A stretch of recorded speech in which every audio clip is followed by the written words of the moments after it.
హైదరాబాద్ సికింద్రాబాద్లో ఎలాంటి హైదరాబాద్ ఎట్లా క్లియర్గా మైనార్టీ ఓట్ బ్యాంక్ ఎక్కువగా ఉంటుంది కాబట్టి ఎంఐఎం మరోసారి గెలిచే అవకాశాలు చాలా ఎక్కువగా ఉన్నప్పటికీ మిగిలిన సికింద్రాబాద్లో ఎలాంటి పరిస్థితి ఉండబోతుంది చూడాలి. అదేవిధంగా కాంగ్రెస్ పార్టీ అంచనాలు కూడా 14 టార్గెట్ పెట్టుకున్నారు రేవంత్ రెడ్డి గారు. ఎంతవరకు రీచ్ అవుతారు ముఖ్యమంత్రి, పిసిసి అధ్యక్షులు కూడా ఆయననే చూడాలి. ఇక టీఆర్ఎస్ విషయానికి వద్దాం.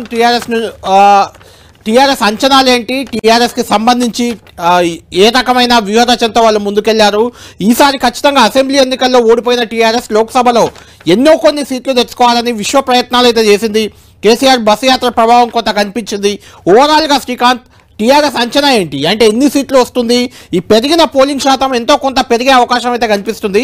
ఆ పోలింగ్ శాతం పెరిగింది, దాన్ని ప్రభుత్వ వ్యతిరేకతగా భావిస్తుందా, లేకుంటే ప్రభుత్వానికి అడ్వాంటేజ్ అవుతుందనే అంచనా ఉందా? ఎన్ని సీట్లు బీఆర్ఎస్ అంచనా ఏంటి? ఎన్ని సీట్లు గెలుస్తామనుకుంటుంది?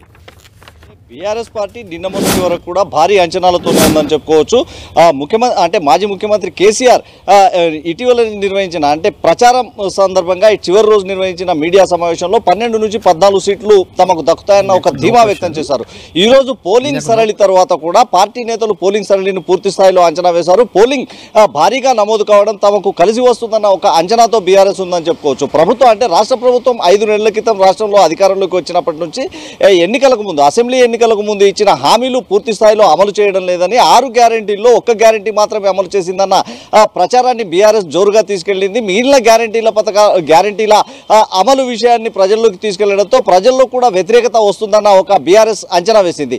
ప్రజల నుంచి అంటే క్షేత్రస్థాయిలో పరిస్థితులు పరిశీలించిన నేతలు కొంతమంది ప్రజల్లో ప్రభుత్వంపై అప్పుడే వ్యతిరేకత మొదలైందని, ఈ ప్రభుత్వంపై వ్యతిరేకత తమకే అనుకూలంగా ఉంటుందన్న ఒక ఖచ్చితమైన అభిప్రాయాన్ని బీఆర్ఎస్ నేతలు వ్యక్తం చేస్తున్నారు. అయితే బీఆర్ఎస్ పార్టీ రాష్ట్ర వ్యాప్తంగా కూడా పలు నియోజకవర్గాల్లో కాంగ్రెస్ పార్టీ తమ ప్రధాన ప్రత్యర్థిగా ఉంటుందని అంచనా వేసుకుంది. మరికొన్ని నియోజకవర్గాల్లో బీజేపీ పార్టీతో తమ ప్రధాన ప్రత్యర్థిగా ఉంటుందని అంచనా వేసుకుంటుంది. ఈ నేపథ్యంలో 2 జాతీయ పార్టీలను ఢీకొట్టి ఎన్ని స్థానాలు గెలుచుకుంటుందన్న ఒక ఆసక్తి మాత్రం అన్ని వర్గాల్లో వ్యక్తం అవుతుందని చెప్పుకోవచ్చు. ఈరోజు జరిగిన పోలింగ్ సరళి భారీగా ఓట్ల నమోదు కావడంతో ఇది తమకు కలిసి వచ్చే అంశంగానే బీఆర్ఎస్ భావిస్తుంది.